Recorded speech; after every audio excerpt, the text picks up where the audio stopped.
Neste estudo, vamos estar abordando acerca da porção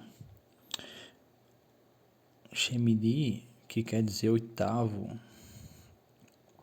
E esta porção do livro de Levíticos, ela de fato traz a nós informações que, quando bem estudadas, aprofundadas, vamos aprender mais dos mistérios de Deus que envolvem o oitavo milênio, que quer dizer que é o milênio após os 1000 anos do reinado de Cristo na Terra, após a sua segunda vinda. Então, que é o famoso Olam Rabá, como se diz, que é o mundo que há de vir.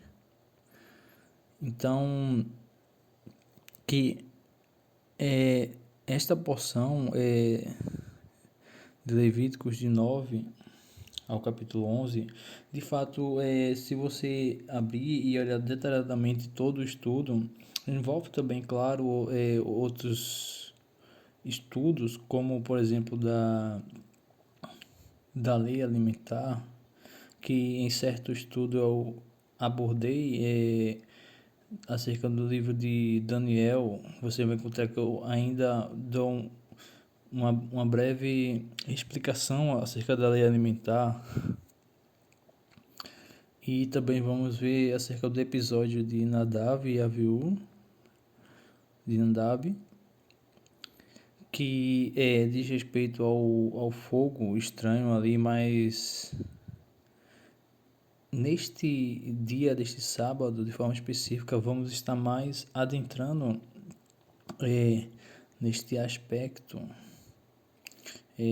do oitavo milênio, certo? O estudo vai ser mais focado, direcionado a isso, ao mundo vindouro.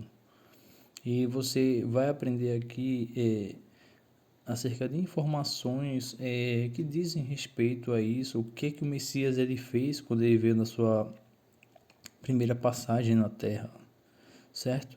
Então que você venha abrir aí sua Bíblia no capítulo 9, verso 1, certo? De Levíticos,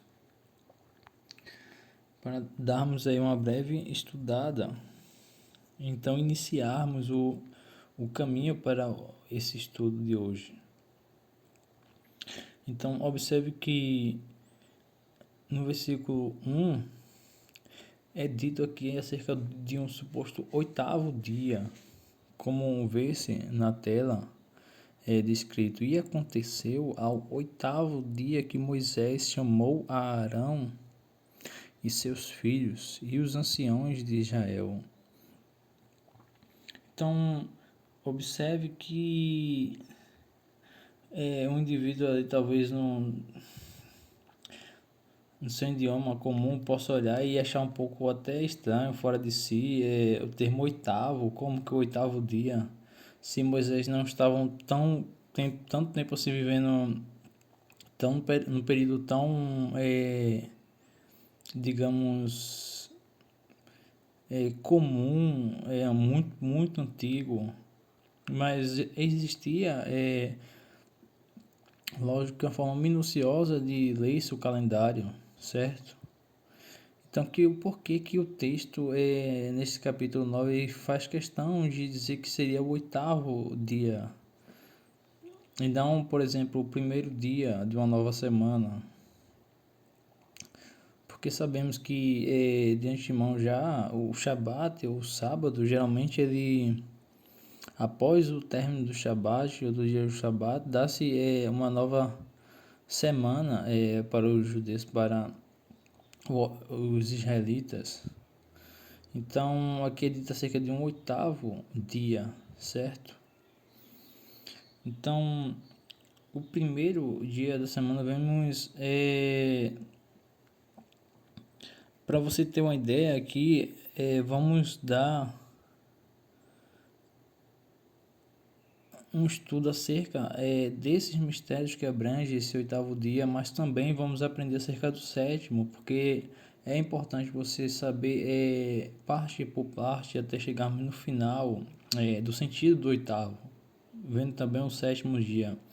Então vamos dar um breve salto na história e vamos para a era, o período dos apóstolos do Messias, certo? Para você entender melhor como que a missão de Israel é levar a palavra para as nações e o trabalho que o Messias ele faz para que a humanidade também, não somente o povo de Israel, os israelitas, possam ser participantes, certo? Não somente do sétimo milênio do Messias, como do oitavo então milênio. Então vamos descobrir então por que do sentido do oitavo, certo? E uma coisa está interligada à outra. Então, observe que as formas como os apóstolos na era do Messias eles cuidaram em levar a palavra do Eterno, ou seja, aos diferentes povos, cuidadosamente, principalmente acerca desse caminho que Jesus, que o Messias, ele os ensinou e de fato mostrou a palavra de Deus. Da forma dele, do ângulo que o Pai queria que todos entendessem.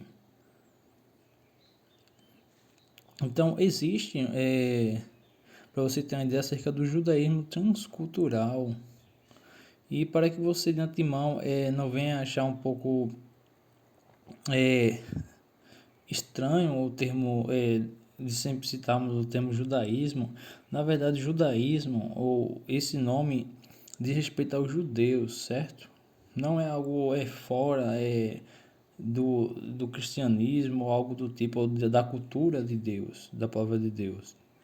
O fato é que quando começou lá atrás, na antiguidade, a tentar abolir o Shabat, você vai ver muitos eventos que houve reuniões após o tempo, claro, da ressurreição do Messias, que eles chamam de concílio. Esses concílios, você não encontraria um judeu, sequer do seu povo, dentro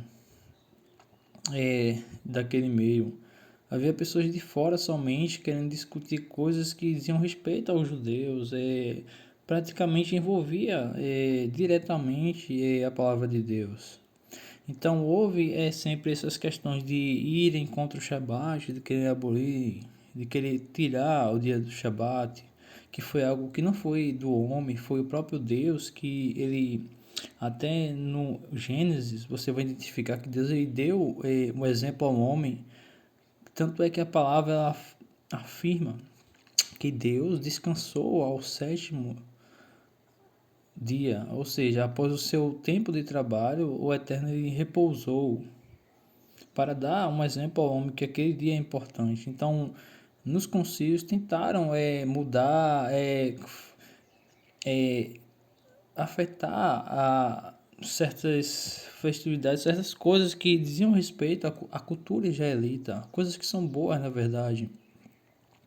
Então, quando foi criada essa questão de judaísmo, foi na verdade uma autodefesa do povo de Israel, certo? Ao ver tudo aquilo acontecendo, as pessoas simplesmente queriam abolir certas coisas da cultura de Israel e então iam lá e apresentavam o seu Messias. Ou seja, é como você pegasse ali o o Messias, que nasceu judeu, que fez as festividades, que fez todos os seus votos como homem e servo de Deus Altíssimo, sendo vivente na sua cultura, do seu povo. É como se o povo pegasse abolindo certas festividades, certas coisas do próprio judeu e depois apresentasse um novo Messias a eles, certo? Como eis aqui o seu Messias Israel. Então os judeus, certos homens viram para aquilo e simplesmente então houve essa separação, digamos assim. Por isso que daí o nome judaísmo, porque eles criaram essa autodefesa, eles criaram para que ninguém mais houvesse esse tipo de trâmite, certo? Aí você vê o cristianismo e temos o judaísmo. Mas hoje, como muitos conhecemos, como os judeus messiânicos, lógico, aqueles que de fato andam, que creem no Messias. E não aqueles que de fato apenas estão judaizando, afirmando ali que é necessário proselitismo, coisas que de fato não são necessárias, como o próprio Paulo, os apóstolos vão abordar, certo? O apóstolo vai abordar na Nova Aliança. Então o judaísmo é isso, entendeu? O conceito do judaísmo que aconteceu, de separação. Então a questão dos apóstolos, já daqueles que creem de fato, que seguiam o Messias e levavam para nações a palavra, por isso que dá esse termo de transcultural, certo? Porque ele transcende, ele vai transcender o ensino, ele vai transcender, vai levar além do território de Israel. Por isso que é fantástico a forma como os apóstolos eles vão abordar o cuidado que eles têm, certo? Para não, de certa forma, agir contra o povo, contra a sua cultura, mas também ele mostrar às nações essa nova forma de vida. Então, certo que hoje você vê mais como de judaísmo messiânico, judeu messiânico, certo? Então, a nova aliança, por exemplo, ela está contida no livro do profeta Jeremias. Então, nos profetas que o evangelho, de fato, ela tem as suas raízes. Então, a promessa, você vai ver que de um Messias aí para Israel, quando você observa todas as nações, não existia uma nação que possuía essa promessa de um ungido, de um Messias, certo? Então, por isso que quando se a pessoa menospreza, por exemplo, afirmando que um judeu não sabe acerca do Messias, para você ter uma ideia, os judeus sabem, eles sabem que o Messias desde o princípio de todas as coisas já existia. Antes da criação da humanidade, ele já sabia que existia um Messias. Os judeus eles sabem disso, entendeu? Então não tem como uma pessoa separar o evangelho da cultura de Israel. Claro que Deus ele não vai impor a cultura judaica para a nação não judeu, porque existem de fato coisas que o Messias foi claro que o judeu devia seguir no seu povo. Mas Deus também não vai anunciar um evangelho desapatriado, digamos, ou seja, sem a raiz para todas as nações, ou seja, não tem uma base. Lógico que tem a base, tanto é que em Jeremias você vai ver as anunciações que são feitas. Então não tem como fazer essa separação, ou seja, separar Israel da mensagem. Então houve ao longo do decorrer dos séculos quem tentou, mas não obteve esse êxito. Tanto é que você vê a quantidade, a imensidão hoje em dia de mais judeus que creem na revelação do Filho do Homem, que Jesus, que o Messias prometido, ele de fato ele veio, certo? A Israel na sua primeira vinda. Então Paulo, para você entender, ele diz que lá em Colossenses 2, a partir do verso 16, você vai ver que ele fala o seguinte: portanto, ninguém vos julgue pelo comer ou pelo beber, ou por causa dos dias de festa, ou da lua nova, ou dos sábados, shabatos. Colossenses 16. E em 17, ele diz o seguinte, que são sombras das coisas futuras, mas o corpo é de Cristo, do Mashiach. Então, Paulo fala que não deixe que ninguém venha julgar você. Se faça, no caso, seu juiz, falando que vocês não podem separar alimentos. Ou seja, quando falamos separar alimentos, dizemos respeito ao quê? Ao chamada lei do kashrut, lei do kasher. Kasher, na verdade, é uma palavra simples em hebraico, que é o quê? Alimento, a questão do alimento puro, separação. Você vai estar ali praticando, às vezes você separa coisas que não fazem bons para você, mas na verdade você vai entender que os mistérios de Deus vão além, não somente com isso, mas você, através dessas separações de alimentos, por exemplo, você vai aprender a separar coisas bem maiores, ou seja, é como você estivesse já armado, pronto, certo? Para qualquer momento que acontecesse, você sabe separar coisas, certo? Você não é um indivíduo ali automático que vive a vida ali levando como se nada fosse acontecer, come de tudo e por aí vai, entendeu? É como um indivíduo que vive somente em uma situação automática, todo dia comendo de tudo que se oferece, sem perguntar, sem isso, sem aquilo. Então, isso é um princípio básico, na verdade, na cultura de Israel, certo? É para isso que existe a chamada lei alimentar, de separação de alimentos. Então, ele fala aqui, não poder separar bebida, não pode separar um sábado, não pode separar, por exemplo, a lua nova, que é conhecida em Israel,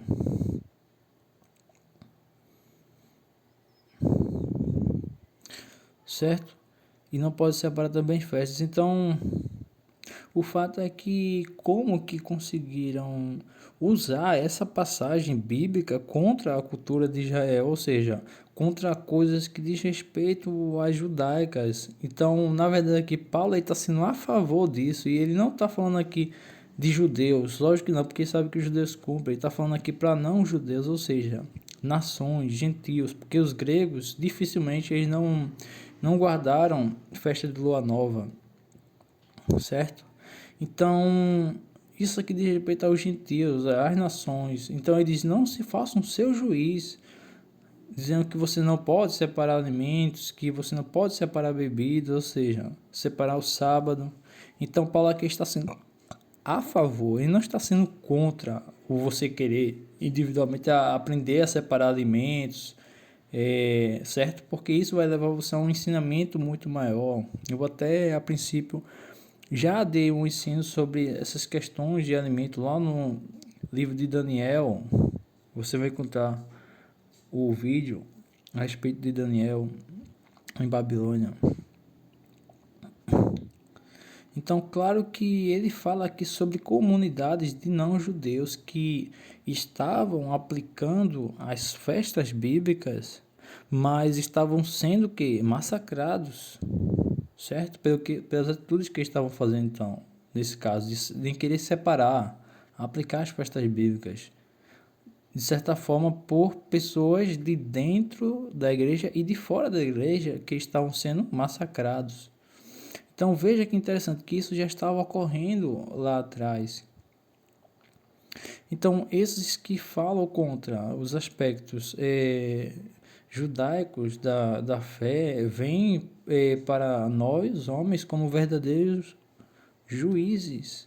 Então não deixe que ninguém venha bancar esse juiz para cima de você, certo? Então veja que interessante, está sendo aqui a favor, certo? Ou seja, se você analisar bem as festas, passavam a aproximar os povos mais dos judeus, certo? A estar mais presentes ali, tanto os que criam no Messias, como os de fora queriam aplicar, ou seja, ser praticantes das festas bíblicas.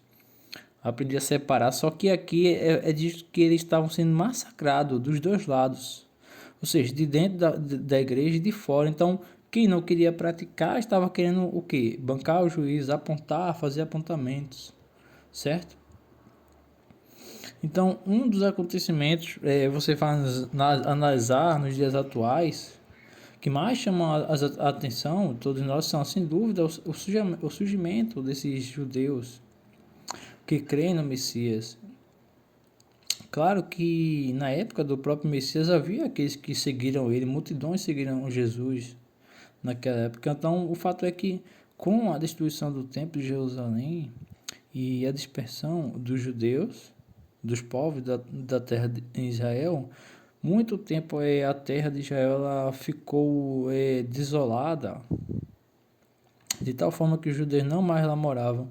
Então, quando falamos de aspecto de oitavo dia, oitavo milênio, é necessário que os judeus eles retornem à sua terra, ou seja, que a profecia de Deus ela esteja se cumprindo. Então, é dito de fato na palavra que o homem não saberia o dia ou a hora da vinda do Filho do Homem, mas ele não disse que necessariamente você não deveria saber o tempo, ou seja, o período em que isso estaria prestes a ocorrer, certo? Os anos. Então, você vai analisar que a história ela passa a mudar a partir do século XIX, que foi quando milhares de judeus eles começaram a retornar ao antigo reino de Israel, então o território palestino.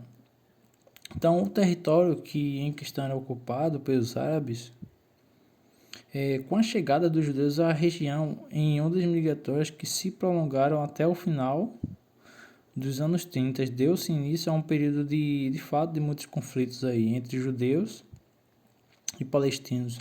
Então, observe que houve a ascensão do nazismo na década de 1930, então um grande fluxo de judeus acaba deslocando-se para a região, fugidas da catástrofe que foi o Holocausto, que exterminou cerca de 6 milhões de judeus. Então, chegou um tempo em que houve a chamada conhecida Guerra dos 6 Dias, onde os judeus mesmos, ao terem recebido sinal para voltarem às suas terras, houve aqueles que intentaram contra essa ação inicial. E houve guerra, mas o povo venceu esta guerra. Então ela ficou conhecida como a Guerra dos 6 Dias. Então você vê aí que quando houve o nascimento, digamos, da nação, do Estado de Israel, que quando houve o Conselho na ONU, certo, que foi decidido acerca do Estado de Israel, então até os dias atuais ainda se vê certas situações em Israel com relação a isso, certo? Então, embora os judeus sentiram-se satisfeitos, os palestinos não ficaram satisfeitos de maneira alguma. De fato, observado conflitos, como você vê na mídia, ações que o governo israelense dá em respostas que tentam contra a segurança do seu povo, porque é dever o povo se defender, certo? Defender a sua terra. Então, a Guerra dos 6 Dias, muito conhecida como Guerra de Junho de 1967, ela foi Israel, você vai ver, contra os países árabes. Então, esta guerra ela foi a mais consistente resposta, certo? Do árabe à fundação do Estado de Israel. Então, por que citar essas informações? O que tem a ver essa perseguição, mesmo no início ainda do retorno do povo judeu para sua terra? Porque as promessas de Deus ainda estão de pé, certo? Sem contar que, segundo a nova aliança, o Messias há de descer no Monte das Oliveiras em sua segunda vinda. Então, se o Messias vai descer naquele ponto X em Israel, significa que deve haver a existência de povos lá para que aquilo aconteça, para que a profecia de Deus ele cumpra, encontre cumprimento, certo? Então, o oitavo milênio, quando desenvolvemos o ciclo de oitavo milênio, temos o sétimo que diz respeito ao messiânico do Messias. Não que o número 7 venha representar o Messias, certo? Para que você, ouvinte, venha ter uma ideia, por exemplo, do nosso ciclo de tempo atual, nós atualmente estamos no ano de 5.782, equivalente ao nosso ano do calendário que observamos de 2022. Então, porém, existe uma informação que envolve anos perdidos, certo? Na contagem desse ano do calendário de Israel, que seria um ano aí de um contingente de 200 anos perdidos na contagem, em Neemias. Então, foi um erro de cálculo, certo? Isso é comprovado. Então, isso é histórico. Então, entramos no sétimo milênio, certo? Sétimo milênio, ao chegar no 6.000. Então, entramos no 6.000, estaremos no sétimo milênio. Ou seja, de acordo com o nosso tempo atual, temos apenas cerca de 18 anos para chegar a esse cronograma de 6.000, que equivale ao início, ou seja, do sétimo milênio. Se ainda mais em outros tempos de Israel, não foram perdidos mais anos, estaremos mais próximos ainda dessa contagem, certo? Isso para que você tenha uma noção real da contagem do tempo. Então, observe que na tela ele dá acerca da santificação, certo? Dos 7 dias de santificação e a instrução sobre o funcionamento do Mishkan. Ou seja, observe que no versículo inicial, em todo o contexto ali do capítulo 9 de Levítico, de todo o estudo de Shemini, o 8º dia após os 7 dias de preparação do Mishkan, dos sacerdotes Arão e seus 4 filhos, e do povo, 7 dias de santificação e instrução sobre o funcionamento do Mishkan. Mas, apesar de ser o 8º, este dia, dado como 8º, também foi o primeiro dia, ou seja, o primeiro dia de quê? De muitos acontecimentos, eventos importantes, certo? Para Israel. Então, é interessante observarmos que este 8º dia ele foi o primeiro de muitas coisas que ocorreram. Então, temos o Yom Rishon, ou o domingo. Temos o primeiro de Nissan, que quer dizer ano novo.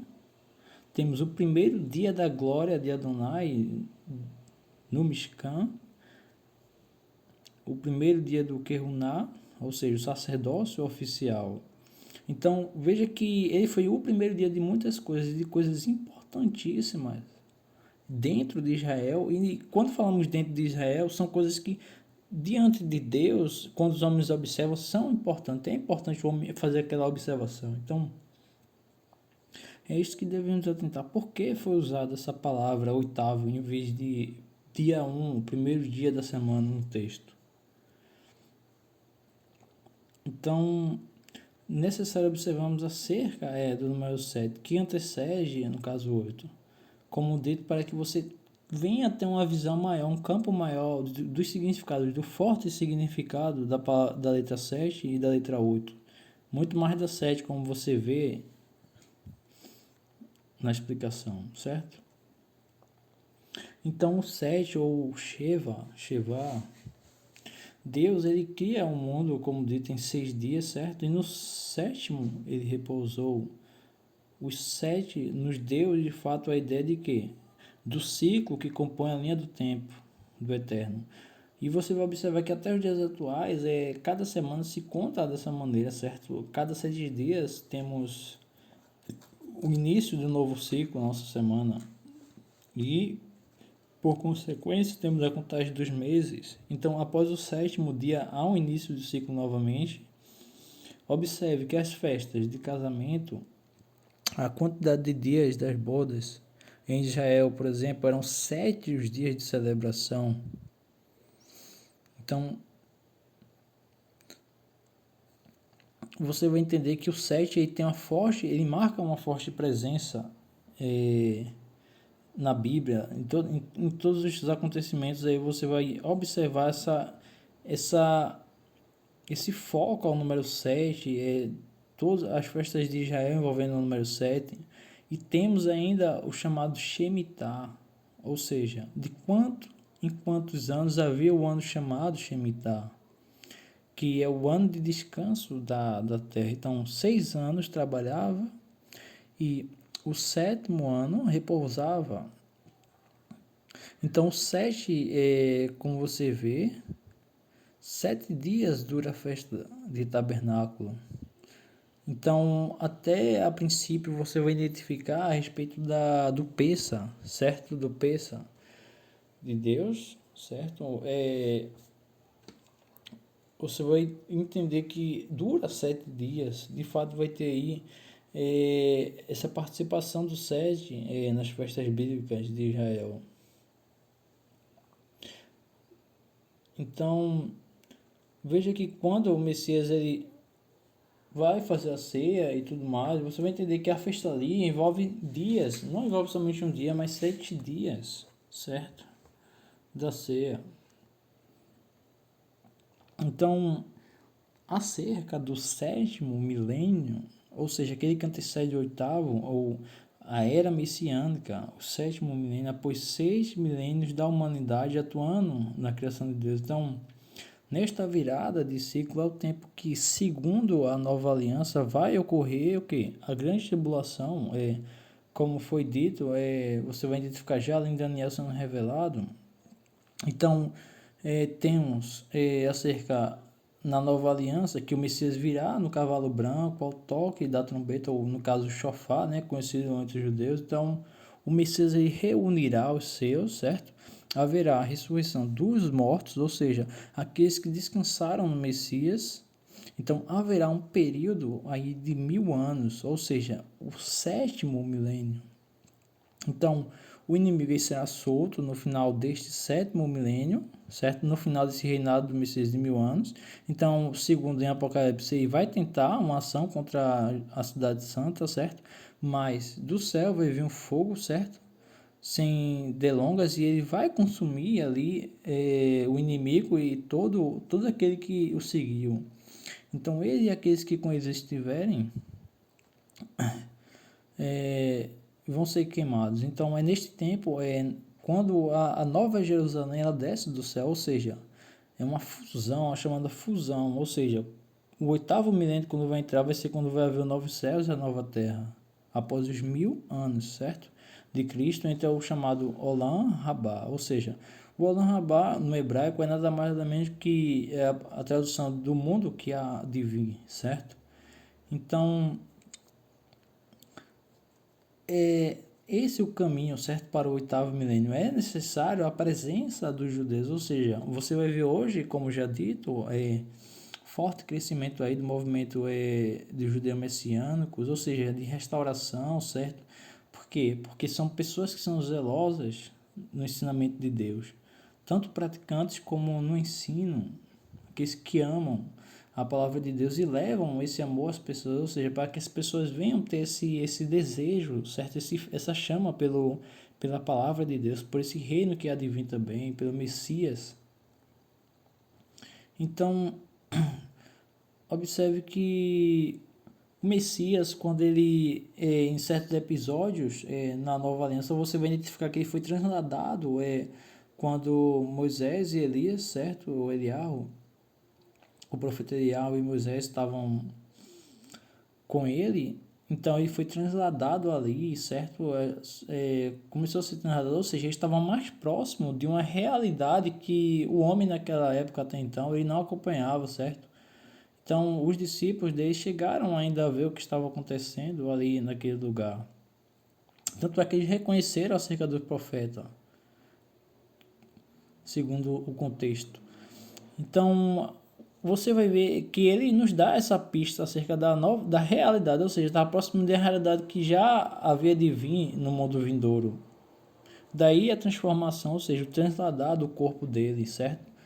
Não foi necessário que ele fosse crucificado, mas já é revelado antes desse fato essa transformação de glória do Messias, quando com Moisés e com o Elias.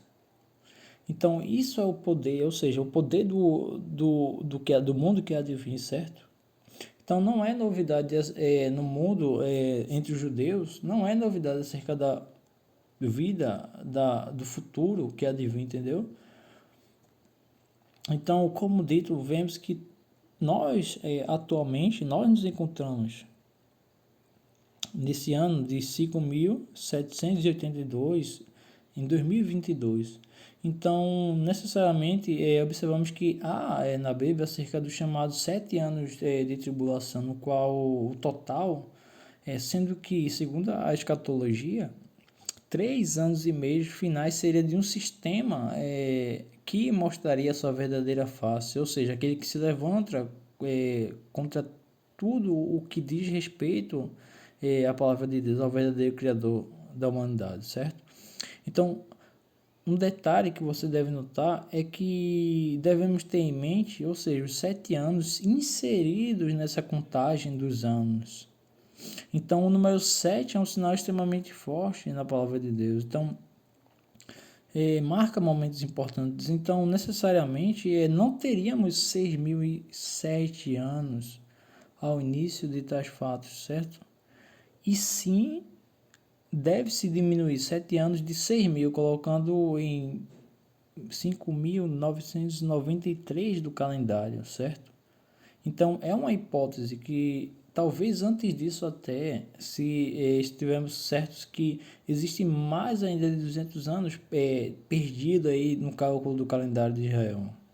Então, claro que, segundo o que você deve ter lido na Nova Aliança, você poderia dizer, mas a hora, nem um dia, ninguém sabe. Porém,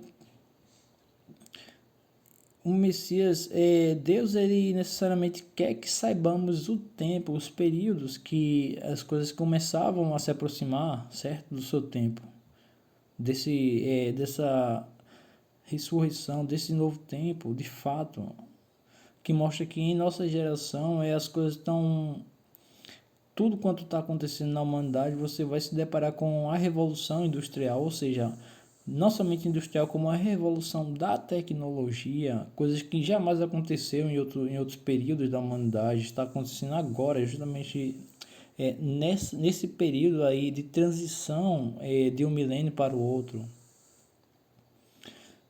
Então temos, para você ter ideia, a festa do Sukkot, que quer dizer tabernáculo. Então temos o número 7, ou seja, de 7 dias da festividade.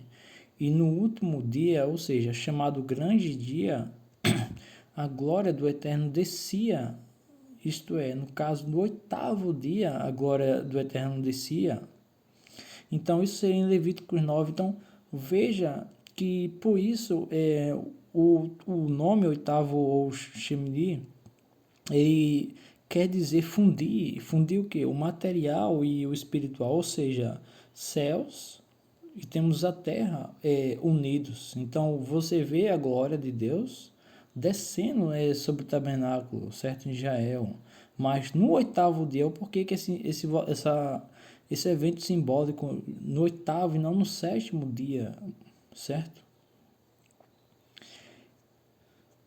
Então, o Messias, ele veio fazer isso, ele veio dar início a esse processo de fundir entre os dois mundos, o reino dos céus e a terra, ou seja, daí você encontra a palavra reino dos céus está agora às suas mãos, quando você vê na nova aliança. Então, você vive em espírito. Então, o reino de Deus ele já chegou, como dito, dentro de nós. Então, vivemos por antecipação o reino de Deus. Então, é através do Messias, Jesus, que o homem ele passa a ser uma extensão do espiritual em meio ao material. Então, o Messias ele deu início ao processo de implementação do chamado Olam Rabá, ou seja, o chamado mundo que há de vir. Então você nasceu, você nasce no Espírito, então o Messias representa, como já dito, ele vai representar o número 8, porque o 7, na verdade, ele representa o número da santidade. Então, você vê que profecias, visões, todo esse poder, de fato, quando você vê um indivíduo ali atrelado, unido com Deus de Israel, seguindo ali o caminho certo, pessoas que recebem visões do futuro, você vai ver o poder, ou seja, do futuro, do reino que há de vir, já atuando. Nós podemos usar ao nosso alcance hoje em dia. Então, você vai entender isso, que o reino aí já chegou, certo? Então, era como se a sua existência hoje ela anseia por aquilo. Por quê? Porque o reino já chegou dentro de nós. Quando Jesus, o Messias, ele fez todo esse processo, principalmente sacrificial, ele passa a adquirir ao homem, inaugurar este rumo ao reino dos céus, certo? Dessa fusão. Então daí você viu o poder do Messias, ele ressuscitou a Lázaro, ele fez grandes prodígios de fato na terra, os apóstolos também fizeram prodígios através disso. Então você vai ver aí na prática, no mundo físico, o poder do reino que há de vir sendo operado através deles. Então, você vai entender que acerca do oitavo vai descer, sim, certo? O reino, Jerusalém, ataviada como dito em Apocalipse, então ela vai se fundir. Nessa fusão com a terra, também vai haver os novos céus e a nova terra. Mas antes disso, vai haver o chamado sétimo milênio, ou seja, a era messiânica do Messias, que o Messias vai estar na terra. Então, observando o calendário atual, não que isso seja para de forma alguma gerar ansiedade em você, mas para que você tenha uma ideia do quão perto ela mais se encontra hoje dessa geração, desse povo atual, do que daqueles da antiguidade que diziam que o Messias estava vindo, ou quando Napoleão estava ali dominando ali as regiões, os territórios afora, as pessoas pensavam que aquele era o fim, que o Messias ia vir naquele tempo, mas na verdade ainda não era aquele período.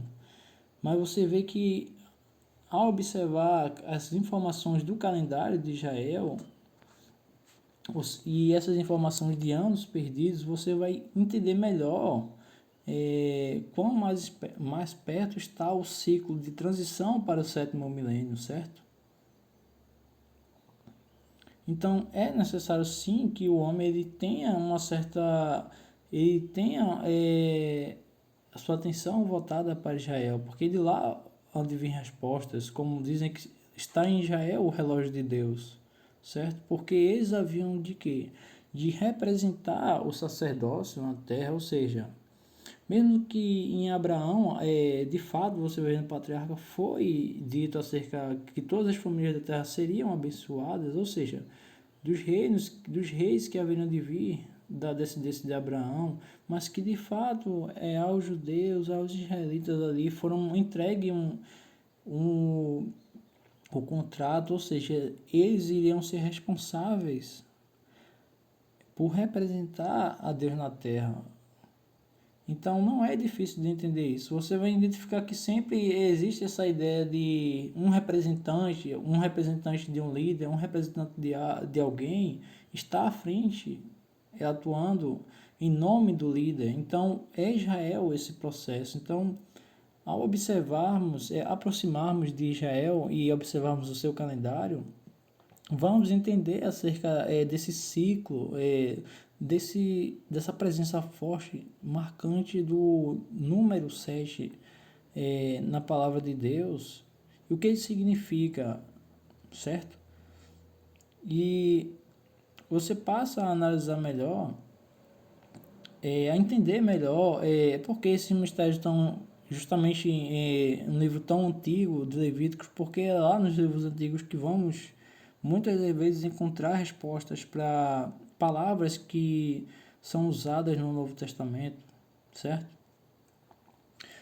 Então vai haver essa ressurreição. Então esse é o conforto que ele deu para a gente, certo? Que vamos ver novamente todos nesse milênio do Messias, certo? Todos aqueles que estão em Cristo. Então você vê que mais próximo, cada vez mais próximo a humanidade está desse ciclo do sétimo milênio, muito mais agora do que antes, há 200 anos atrás, ou quando o Brasil ainda foi descoberto, ou quando ainda Israel foi fundada, aí, quando houve a guerra, certo? E muitas outras coisas. Então, o sinal forte, principalmente desses fatos, é que Israel está lá, sendo notícia em todo mundo.